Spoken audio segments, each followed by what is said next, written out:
Reumatología Argentina, es el ex jefe de reumatología del Hospital Durán, fue past president de la Sociedad Iberoamericana de Reumatología y de Reumatología acá de la Asociación Reumatológica de Cava, en lo que es no solo reumatología, sino a nivel osteometabólico.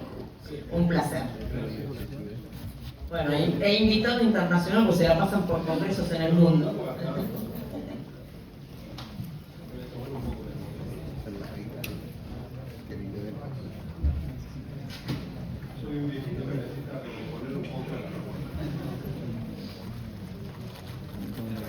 Bueno, si hay algo que justifica mi presencia acá, es esta enfermedad. Que justifica la especialidad, reumatología. Es tan importante y todo lo que se produce en esta enfermedad, que en realidad, conociéndola, estamos como, bueno, el lupus sería mayor, digamos, ¿no? Pero conocemos la autoinmunidad, que es el gran driver en estas enfermedades y que genera toda la patología, toda la forma de la patología, y ustedes lo vieron ahora en imágenes, la capacidad que tiene para dañar de una manera muy especial. En los últimos años se ha estudiado un poco más y se ve que la artritis reumatoidea también pareciera que tiene un comienzo no solo en la sinovial, sino dentro del propio hueso. Y eso lo estamos estudiando con Alemania, con el doctor Georg Schett y con el doctor de Austria, el doctor Aletaja, y ellos están viendo estas cosas de una manera bastante importante. Bueno, pasemos a la artritis reumatoidea. Por supuesto que, como siempre, hay que decir que se trata de una enfermedad crónica, sistémica, inflamatoria, que se caracteriza por la inflamación de las articulaciones sinoviales y que causa, a través de la inflamación, va destruyendo el cartílago, todo lo demás, hasta llegar al hueso, y ustedes van a ver las lesiones terribles, y creo que en algún momento todo el mundo ve una artritis reumatoidea, porque es una enfermedad bastante frecuente, digamos, ¿no? Y está presente en todos los climas, en todo el mundo, no hay un lugar que ni se salve de esto. Y los efectos, como decía, se extienden más que de los síntomas musculoesqueléticos. Es una enfermedad casi sistémica de dolor crónico que incapacita al paciente y que no le permite hacer una vida realmente normal. Además de esto, se le suma por todo este componente fatiga, que es terrible, tiene un cansancio muy... Los pacientes sienten ansiedad, les da temor, no saben qué va a llegar a pasar con su vida. Es terrible estar con esto. Eso conlleva la depresión, además no quieren molestar a los familiares, todas estas cosas que ocurren. Se complica a veces con enfermedad respiratoria, gastrointestinal, cardiovascular. Y por supuesto que una enfermedad de este tipo impacta económicamente a la familia y a la obra social que la tiene que cubrir. Y lo peor es que el paciente progresivamente antes, no tanto ahora, pero igual se da la reducción de la calidad de vida, que la medimos, es, digamos, bastante importante cómo se reduce. Ahora como emprendimos la tarea de decir qué es una artritis reumatoidea temprana, porque cuando uno empezaba a dar las drogas que ustedes ven ahora que se mueven por ahí, se empezaron a dar en las artritis muy avanzadas. Entonces, si yo le doy una droga a una paciente que está así, ¿puede recuperarse? Se va a mejorar, pero esto va a quedar así. Entonces dijimos, ¿para qué sirve tanto gasto si no lo empezamos a dar tempranamente? Se hicieron un montón de estudios y eso se llegó a entender y la obra social a poner sus pesos. Bueno, recuerden que la prevalencia está en 0,5 a 1%. Acá se hizo un censo de esto en Tucumán y se llegó a ser casi 1, 0,9 de la población general, y en algunos lugares tiene una proporción mayor que puede llegar a ser el 5%, como se ve en la zona de los Urales. Lo que sí es importante recordar, y lo piden casi todas las obras sociales, la presencia de este anticuerpo APCA, que son los anticuerpos anticiclurinados o péptidociclurinados cíclicos, que es un predictor de la enfermedad que cuando lo tiene, en el 70% por lo menos va a hablar que esa enfermedad va a ser muy agresiva y los resultados van a ser peores si uno no lo hace rápidamente el cambio. Entonces, no sabemos la etiología todavía, se piensa que en realidad hay muchos factores que están jugando en esto, como por ejemplo la microbiota, la porfironoma gingivales en la boca, etc. La edad pico de comienzo está entre los 40 a 60 años, pero se ven en todas las edades, incluso se ven los chicos, con una forma juvenil. Es más frecuente, y en estas cosas las autoinmunes las mujeres las llevan de perder, tienen más, pero seguramente siempre se habló que el estrógeno, todo lo demás, como es algo que favorece, digamos, la autoinmunidad, podría ser una de las causas, pero aparentemente no es eso solo. ¿Qué es la característica de esta enfermedad? Ustedes lo vieron un poco en la resonancia. Hay destrucción progresiva de las articulaciones sinoviales. ¿Qué significa? La articulación que tiene esta membrana es donde nace la autoinmunidad. Eso está presente y entonces genera una reacción inmune y come a la articulación. Hay sectores, como por ejemplo el ojo, que ustedes lo saben bien claramente, no tuvo nunca contacto con la inmunidad. Eso la naturaleza lo cerró y no permitió que tenga contacto con el exterior. Por eso si uno se lesiona un ojo, tiene que cuidar el otro, porque no solo el que está lesionado es el que va a generar la producción de un anticuerpo, sino que va a ir al otro. ¿Se dan cuenta? Es más complejo de lo que uno piensa en estas cosas. Por supuesto que daña ligamentos, tendones, esto genera pérdida de la capacidad funcional y calidad de vida, y la reducción de la expectativa de vida que se baja entre 5 y 15 años. Por suerte ahora hemos logrado con las medicaciones que eso cambie. ¿Cuáles son estas manifestaciones? El dolor. El dolor reumático es lo que trae al paciente. Un hombre no vendría a la consulta si no tiene un dolor demasiado, digamos, terrible. El hombre cuesta muchísimo hacerlo mover a la consulta. Pero las mujeres sí, son más inteligentes en este aspecto, ¿no? Y generan tumefacción articular, hay rigidez matinal prolongada. El paciente se levanta y no puede mover las manos, queda con una rigidez muy llamativa y tiene un comienzo insidioso la enfermedad. No es que se da de un día para otro, aunque he visto casos que de un día para otro cambia su vida. El compromiso poliarticular generalmente afecta a grandes y pequeñas articulaciones, pero la característica es la distribución simétrica. Siempre se da en los dos lados. Y eso nos permite diferenciarla de otra que se parece, que es por ejemplo la artropatía psoriática, que tiene irregularidades en ese aspecto, o la misma artrosis a veces genera cosas que pueden ser similares, pero no son simétricas de esta manera. Afecta mucho a las articulaciones pequeñas y medianas de la mano, puede dar hasta compromiso auditivo, y generalmente este curso sigue sostenido y cada vez más progresivo. Las articulaciones afectadas tienen acá la metacarpofalángica, los carpos, las proximales, las metatarsofalángicas, las rodillas, hombros, tobillos y codos. Estas es muy raro que no están presentes en la afectación de la enfermedad. Y como ven, este esquemita casi en todos los hospitales lo tienen para marcar cuando llega el paciente, porque escribir cuesta mucho y uno lo marca y ya tiene la imagen del paciente rápidamente. Hay estas formas de presentación. Una que es gradual, poliarticular, que por suerte en la mitad de los casos da un compromiso de pequeñas articulaciones, que es simétrico como dijimos, pero mucha rigidez matinal. Hay otra que comienza más, digamos, gradual y que afecta una articulación. Esta cuesta mucho definirla como artritis reumatoidea. Una articulación se piensa en cualquier otra cosa y nunca que se trate de una artritis reumatoidea. Pero tiene un componente que es aditivo, es decir, a medida que pasa el tiempo, va sumando otras articulaciones, entonces lo que puede provocar un poco el tiempo, que no atrasa el tiempo, en estos casos lo logra después al sumarse a otra articulación. Por supuesto que el reumatólogo está un poco más avisado y cuando ve la articulación y ve el tipo de inflamación, puede pensar más en este aspecto. Hay otro que es comienzo agudo, que empieza en una forma espectacular. Esta es la cuarta parte de los pacientes. Es intensísimo el dolor, con tumefacción difusa, rápida, limitación, incapacidad, pero esto se da curiosamente en el anciano, seguramente porque tiene sarcopenia, tiene otros elementos más, digamos, son como comorbilidades y hacen que reaccionen de esta manera.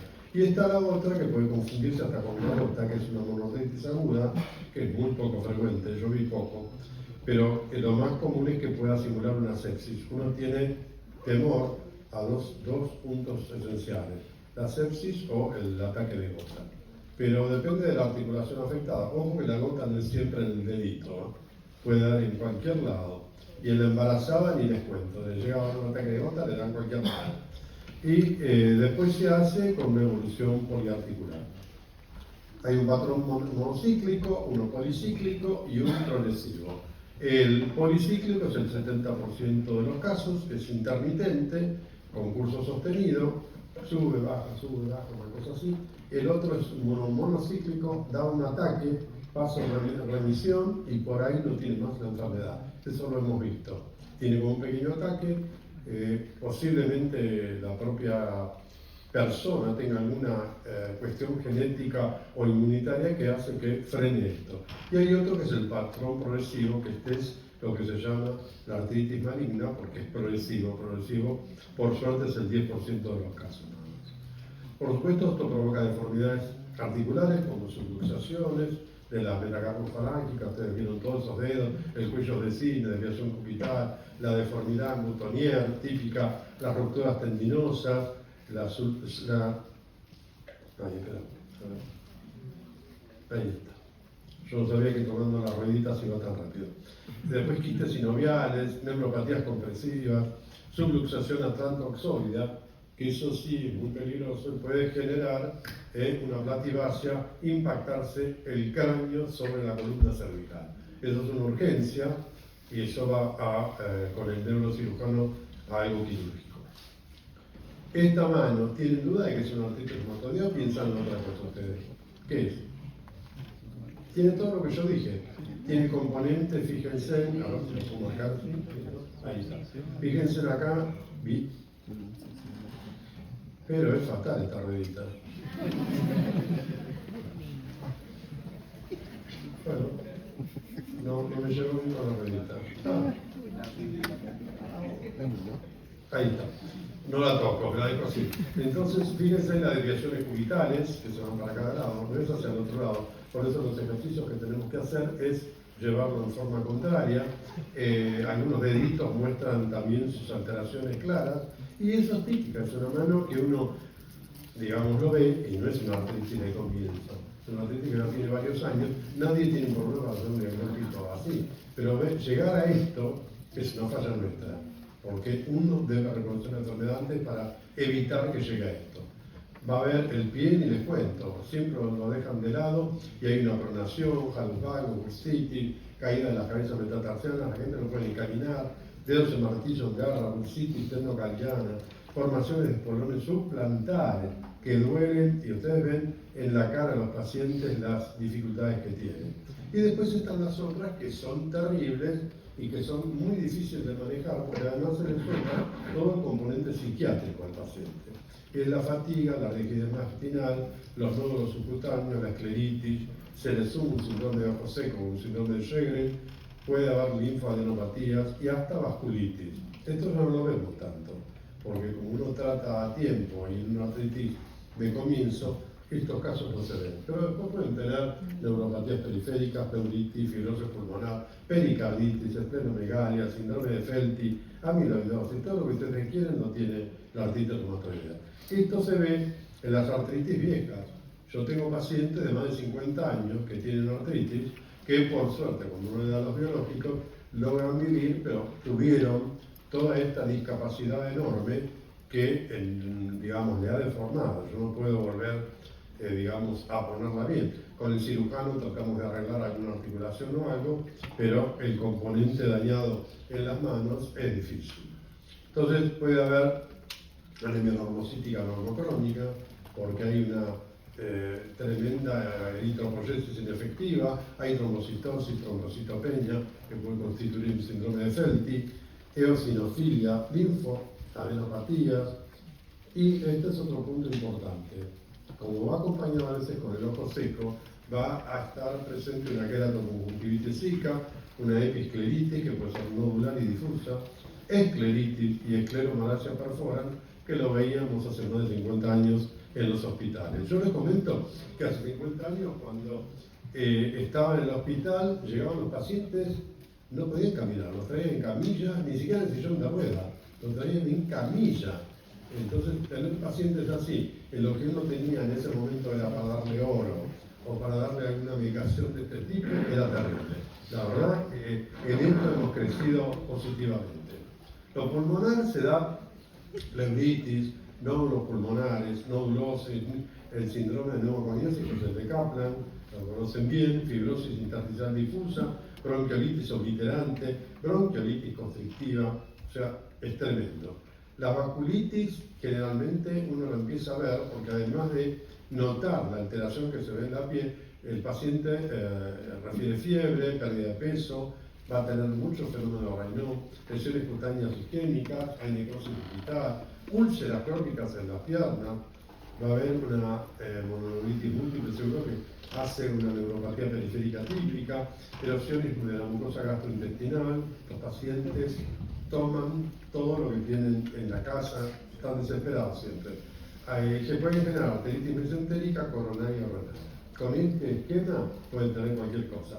No sé cómo viven tanto, les digo, con todo esto. En esta época. Ahora, nosotros tratándonos, esto lo evitamos y el paciente tiene otra sobrevivencia. Puede haber compresión de nervios periféricos, que genera mononeuritis, la mononeuritis múltiple, todo esto es muy común. Lo demás, el síndrome del túnel carpiano también, o cubital, o del túnel tarsiano, la mielopatía cervical no es tan frecuente, pero hay algunas veces que hemos visto el último, que es el granuloma reumatoideo de la dura madre, que a veces hay que hacer diagnóstico diferencial con algún tipo de tumor o algo por el estilo. El laboratorio típico es la hemoglobina baja, los leucocitos están normales o ligeramente elevados.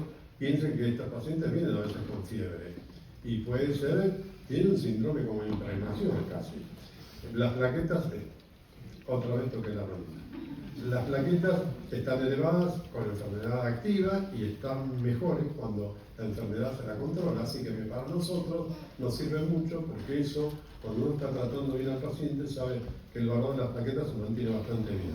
Por supuesto que tiene una proteína C reactiva positiva, la eritroz súper elevada, factor 22 está presente, los antinucleares están presentes no en un 100%, eso podría ser, ni en el lupus es un 100%, puede tener 80 o 90%. Estos tienen un 15 seguro y están asociados generalmente a las artritis, que son las últimas, las más malignas, que son positivas para el factor reumatoideo y la enfermedad tipo severa.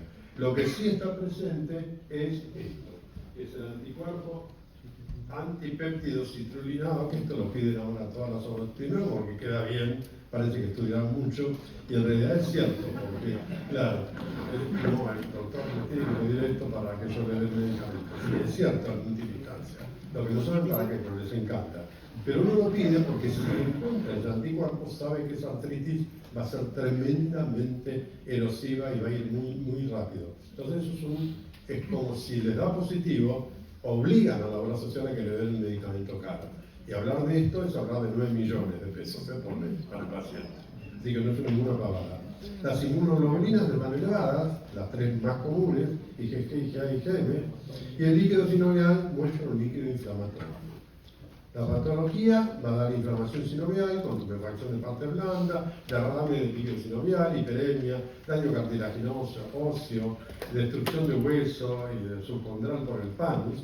Panus se llama cuando está todo eso comprometido. La proliferación fibrosa ósea, la laxitud capsular ligamental, la contractura muscular. Bueno, tienen de todo. Fíjense que es casi como para poner un paciente y viene a hablar otra vez de resonancia y hablan de cualquier punto sin ningún problema. Pero lo que sí es importante para ustedes es esto. Por supuesto que a lo mejor les cuesta en el paciente temprano, especialmente si es una monoarticular, captar de que eso puede transformarse en una artritis reumatoidea. Pero si viene con un compromiso de 3 o más articulaciones, o hay rigidez matinal, el paciente le dice sí. Generalmente lo dice el paciente, tengo rigidez. El paciente dice una palabra que me encanta, dice, me siento amortiguado. Esa es una palabra muy común, no sé dónde lo sacaron, pero ellos dicen amortiguado. Hay artritis en mano, es simétrica, puede haber nódulos reumatoideos si hace mucho tiempo que está, digamos, la enfermedad y no la han interpretado. Yo hace un mes recibí una mujer que era una artista reumatoidea, llegó pobre, destrozo. Es el ejemplo de lo que no se debe hacer. Le hicieron células madre, le hicieron plasma rico en plaquetas. Nadie se fijó en controlarle la inflamación, la enfermedad y todo. Es una vergüenza eso. Una vergüenza. Nunca la han tratado como una artista reumatoidea. La pobre mujer está, que es un desastre, no se pueden imaginar. Y ahora yo le estoy dando la obra social y la obra social es la anti-CCP. Y la paciente está que no da más, pobre. Pero en fin, esas son cosas. Los cambios radiológicos típicos, que son las erosiones o la osteopenia periarticular, porque eso se ve en las articulaciones que tienen la inflamación, tienen al lado la osteopenia característica. Y bueno, y ahora vamos. ¿Por qué yo insisto tanto en esto? Esto es lo que me interesa, porque cuando la enfermedad empieza, tiene todo este periodo que no dice nada. Y cuando uno tiene que ser inteligente y tratar de ver a ver si capta en la fase D, cuando empieza el síntoma ahí, pero que no tiene artritis reumatoidea, y viene un paciente y dice, ay, qué duele esto. Fíjense el tiempo que dura, cómo calma con una medicación, realmente si es una artritis reumatoidea, le va a calmar, pero no se le va a ir del todo. Entonces, esto lo tienen que ver. Pero si ustedes se fijan, cuando llegaron a esta etapa de la fase D, tienen que buscar a ver si tienen factores de riesgo ambientales y buscar a nivel de sangre si hay alguna manifestación de autoinmunidad sistémica. Entonces, esta enfermedad, cuando comienza y, por ejemplo, tiene algún factor de este tipo, va a generar una respuesta de anticuerpos contra el tejido, y ahí es donde aparece la inflamación verdadera, y después se cumplen recién los criterios que decíamos de inflamación. Entonces, busquemos si hay genes de susceptibilidad. Todos hablan del epitope compartido, no voy a poner en todo esto. Factores ambientales, por ejemplo el fumador, se sabe claramente que el que fuma, eso hace malísimamente mal, ya saben, cuando llega al pulmón es el cigarrillo el que genera la citrulinización de la arginina, que es lo que realmente genera la citrulinización ahí del anticuerpo. Cuando aparece este anticuerpo anticitrulina, se tiene que agarrar la cabeza, porque ya empieza la artritis. Puede haber modificaciones epigenéticas, o por droga, o por alguna cosa en especial que modifica, y entonces eso generar la aparición del anticuerpo, o puede haber modificaciones translacionales, que es lo que decimos nosotros que ocurre cuando hay citrulinización. Pero no es solo citrulinización, fíjense en que está hablando de acetilación, carbamilación, citrulinización, metilación, fosforilación, somolilación, ubiquitinización. Todo esto pueden ser también factores que comienzan y después generan la verdadera citrulinización. Se pierde la tolerancia, tenemos células que cuando se pierde la tolerancia, la T, la C, la dendrítica, que es la presentadora de anticuerpos, y la aparición de estos anticuerpos, ahí agárrate porque empieza el baile. Después está, digamos, la artritis asintomática todavía, pero la célula B empieza a escuchar música y es un vecino que no le gusta que le hagan ruido en el piso de abajo, entonces empieza a hablar con la T, con el osteoclasto, con el condrocito, y empiezan a ponerse nerviosos y aparecen los síntomas porque se ponen irritables. Y ahí aparecen los síntomas típicos. La predisposición genética está en la zona del HLA, típica, acá, del cromosoma 6, y estas moléculas son más capaces de unirse a algunas proteínas citrulinadas. Por eso se llama epitope compartido. Para el desarrollo de esta enfermedad, ¿no? Es muy polimórfica la zona, entonces hay variabilidad genética y se diversifica mucho en la población. Los polimorfismos se dan justo en los alelos HLA, DRB1 y muchos más de los que están presentes ahí. Pero son 70, como dicen ahí, 70, 74 aminoácidos que forman ese epitope compartido y que son los identificados para riesgo de esta enfermedad. Hablábamos del anticuerpo anticitrulina. Fíjense que si uno lo mide en la distancia, los suecos fueron los que hicieron esto.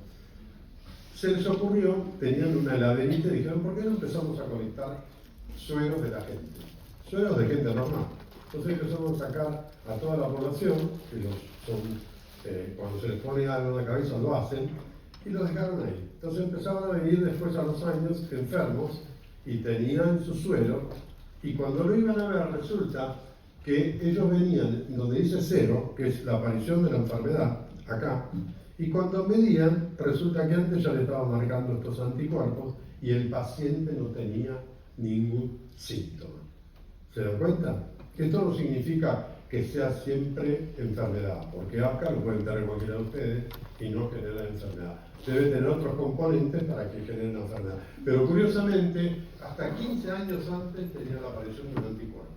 Fíjense, como la autoinmunidad no es tan rápida, va progresivamente y después se le suma el factor reumatoideo y las alteraciones a nivel inmunológico. El factor reumatoideo es un autoanticuerpo con especificidad de tipo IgG para el FC, y el APCA es un autoanticuerpo para la proteína que contiene citrulina. No voy a quedar mucho con esto porque ustedes, con que recuerden que existe esto, me interesa que recuerden que un 70% del factor reumatoideo está presente, y cuando está presente, lesiona verdaderamente de una manera terrible. Si están los dos juntos, como dice acá, si se asocian entre sí, en particular en la edad temprana, y muestran efectos aditivos en la erosión ósea. Si están los dos, urgente a tratarlo con lo más fuerte que tenga.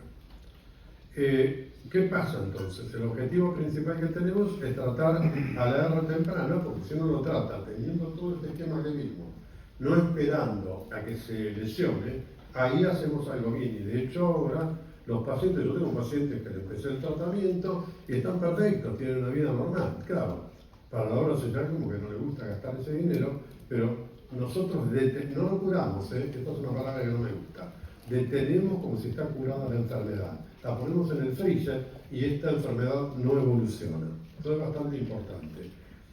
Fíjense que hablamos de edad temprana cuando la duración de los síntomas es menos de 6 meses.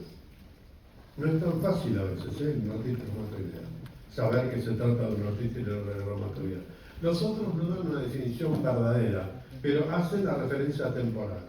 Los pacientes que presentan artritis, cualquier inflamación articular, asociada con dolor y con rigidez, deben ser derivados a un reumatólogo. Miren qué inteligente. Mándenlo, no tengo problema.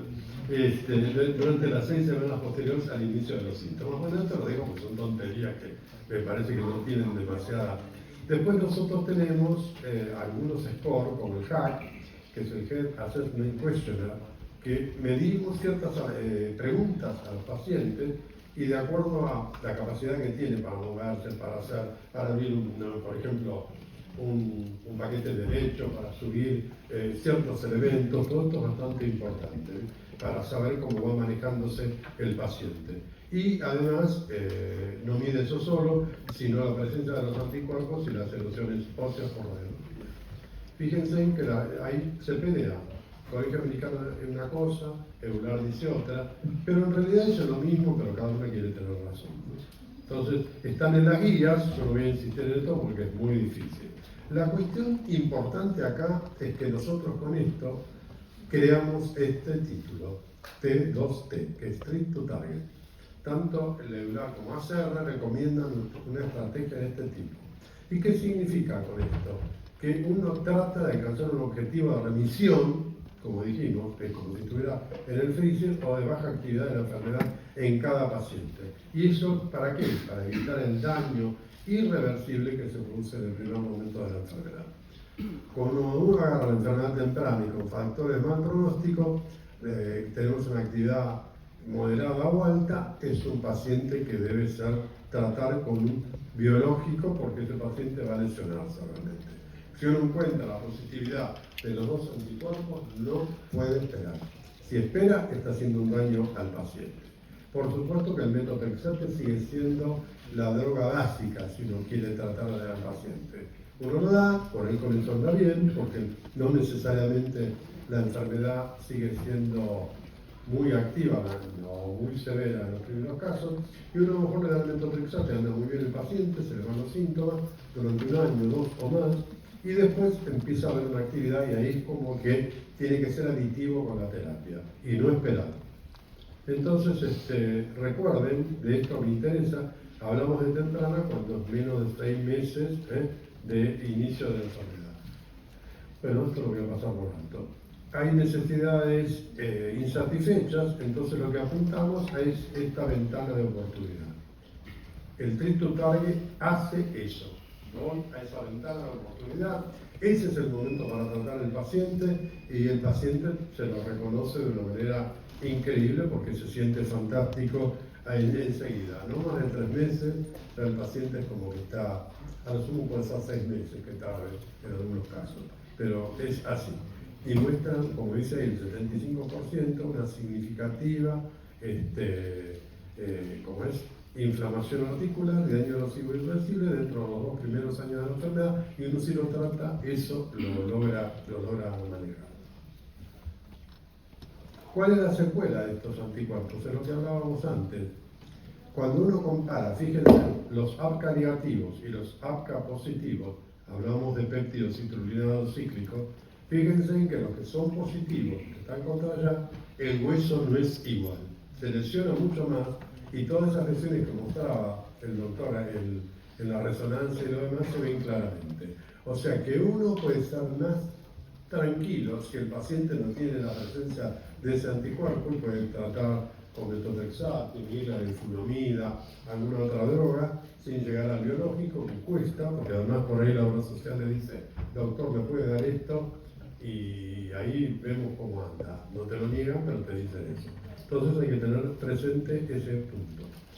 Y la diferencia está acá, fíjense en la progresión radiológica.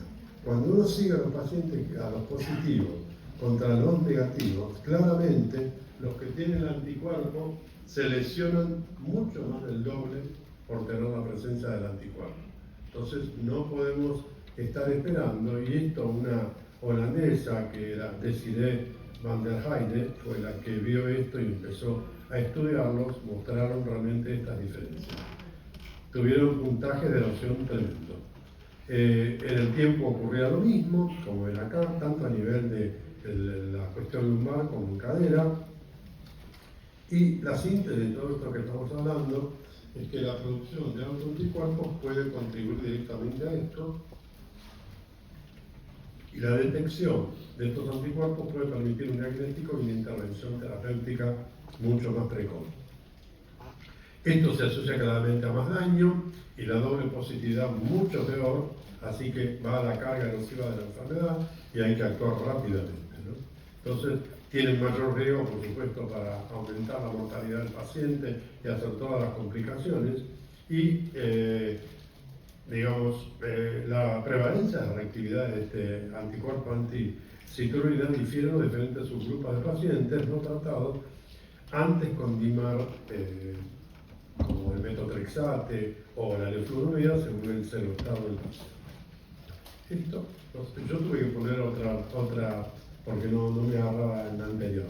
Los agentes terapéuticos que tenemos que usar son los anti-TNF, que te lo conocen, el anti-interleuquina 6, los JAK, que son el famoso Janus quinasa, y otros medicamentos que están por ahí, algunos conocidos como el rituximab, otros como los corticoides, que también son conocidos. Aparecen muchas drogas nuevas a este nivel. Los anti-TNF fueron los primeros que se utilizaron, y en realidad el adalimumab, el etanercept, el infliximab y el golimumab, anti-interleuquina 6, el tocilizumab y el sarilumab. Los JAKs tenemos al tofacitinib, al baricitinib y el upadacitinib. Acá tenemos el rituximab, a los corticosteroides y otras drogas que aún no me he puesto nombre, que están en estudio. Como ven, cuando uno empieza a utilizar una de estas drogas, evidentemente el criterio primario de respuesta CR en la semana 24 muestra claramente en monoterapia cómo el baricitinib supera al metotrexate. Cuando lo ven todos los otros elementos, digamos, exploratorios de cómo actúa el medicamento, en todas el baricitinib supera al metotrexate. Hay una tendencia similar en todo el CIDAI, que es una forma de medir la actividad articular. También para, por ejemplo, los pacientes que eran vírgenes, digamos, de metotrexate, empezaron a darle las dos drogas, sin metotrexate, con el metotrexate para comparar, y la diferencia se hizo mucho mayor. Ven cómo mejoró mucho más el baricitinib con respecto al metotrexate. Y esto ocurrió en todo lo que uno va viendo. Entonces recuerden que en el desarrollo tenemos un paciente sano, un estado de preartritis, un estado de artritis no diferenciada, un estado donde ya se puede hacer el diagnóstico claro de artritis reumatoidea y la artritis reumatoidea establecida. Por supuesto que hay factores de mal pronóstico que, digamos, favorecen la aparición de todos estos elementos y recuerden que en estos autoanticuerpos, toda la parte inmunitaria que está representada fundamentalmente por la célula B, que es la que produce los anticuerpos, y la célula T, que es la inteligente que maneja todas las conexiones entre las células, son necesarias para que esto se produzca. Entonces, hay una etapa de inducción de autoinmunidad, otra de maduración de respuesta de anticuerpos, y después, en la última parte, no es lo importante. Todo lo importante se produce acá. Entonces, es acá donde tenemos que atacar con el tratamiento. Esta citrulinización, dijimos, es post-traduccional, y ustedes ven como la arginina se transforma a través de una PAD, una peptidina arginasa, en citrulinización, y eso es lo que provoca estos cambios al catalizarse y produce este ataque directo. El factor reumatoideo es ustedes lo ven, es un factor que se reúne que se unen a otros anticuerpos, pero pueden ser de cualquier tipo, IgG, IgM e IgA, y IgG, IE. Se unen por la porción FC y están asociados realmente con la artritis reumatoidea, pero no en forma exclusiva, sino que también puede estar presente en el lupus, en el Sjögren, la piroglulinemia, enfermedades infecciosas, como la hepatitis C, que ahora está muy de moda y que ha aumentado tremendamente porque la gente, como se hace todos los tatuajes, se está contagiando a través de eso la hepatitis C. Hay otros anticuerpos que me parece para que lo recuerden, pero no para complicarle la vida: antivimentina, antiproteínas carbamiladas y anticolágeno de tipo 2. Estos no los usamos. Recuerden lo que existen, veremos si en el futuro las investigaciones muestran que son más útiles. ¿Cuáles son los hitos en el tratamiento de esta enfermedad? Fíjense, hablamos de los años 20 al 40. Solamente había sales de oro, que lo descubrió una persona que estaba tratando a tuberculoso con oro, que era un francés, y que vino acá a Argentina. Yo le hice la traducción a alguien cuando vino. Y descubrió en un paciente que tenía tuberculosis y artritis reumatoidea que no solo mejoraba su tuberculosis, sino mejoraba su artritis cuando le daban oro para curarla. Entonces, a partir de eso se empezó a estudiar y se dieron cuenta que podía funcionar muy bien. Después de eso vienen en los años 50, que fueron premio Nobel en su momento, el uso de corticosteroides. ¿Se dan cuenta? Entonces, esa primera etapa es la etapa negra, por decir así. El corticoide ayudó mucho, pero se hizo abuso y se generaron un montón de patologías porque todavía no se sabía los efectos deleterios que podían provocar. Y después de eso aparecieron los DIMAR como corticoides, los anti-TNF, todo lo que estamos hablando, ¿no? Y claramente desde el año 88 se pone de manifiesto claramente que el metotrexate es la de elección para el tratamiento de la R. A esto se le sumó 10 años posterior la leflunomida, que puede ser sola también, anda muy bien, pero se los puede asociar y la respuesta es bastante buena. Después aparecieron todos los que están ahí en la otra línea, el anakinra, que es anti-interleuquina 1, el abatacept, que es anti-segunda señal de coestimulación, el rituximab, que es anti-CD20, o sea que va para la célula B, el tocilizumab, que es para la interleuquina 6, el tofacitinib, que es una anti-alupkinasa, igual que el baricitinib, y ahora el upadacitinib, que está al final, que es uno de los últimos que se ha descrito. Bueno, no voy a pasar esto.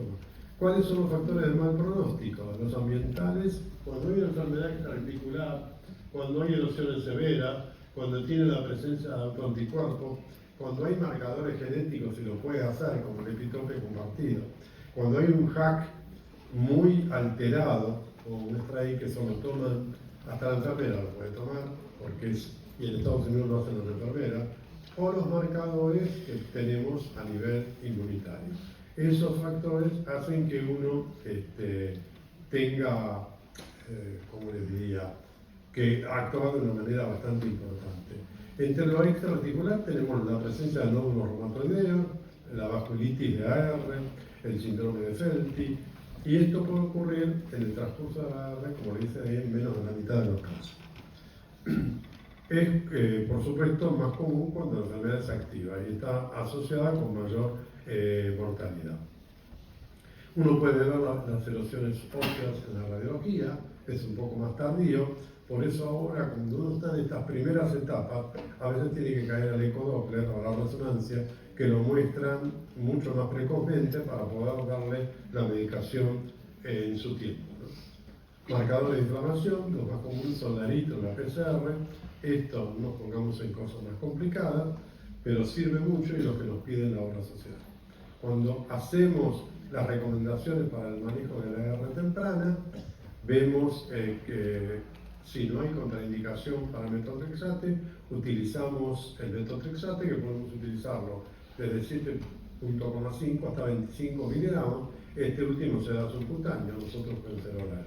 Si hay contraindicaciones para el metotrexate, como en la última, utilizaremos la leflunomida o la sulfasalazina en combinación de drogas modificadoras del curso.